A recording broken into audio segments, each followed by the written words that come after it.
Pane mashoko kana tingatoti mathreats anobuda aitaurwa naJoe Charamba.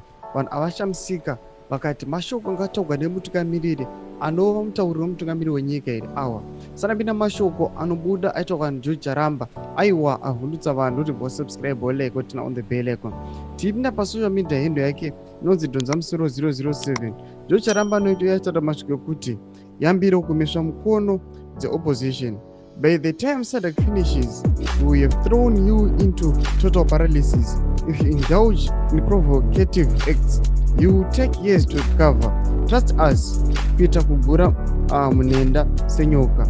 Mashoko anotaurwa panapa naJoe Charamba achiti aiwa vanhu opposition watinge tabata toda kuparalyzai. Sadc painozoenda aiwa munenge madzidzaendeseni vamwe vanenge vatofa chaiko. Mashoko anotaura aya ari very critical.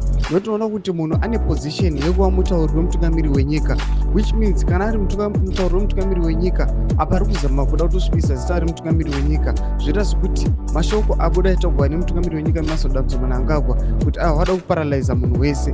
Tudze mafungiro enyu moti kudii pamusoro pemashoko awa. Atoona kuti aiwa Joe Charamba aiwa anovhomoka achitaura mashoko asina kunaka kune mutungamiriri wenyika yeZimbabwe Masodanzo Mnangagwa. Tudze mafungiro enyu moti kudii pamusoro pebrutality yavo. Ina comment section yedu, musana no subscribe or like, on the bell.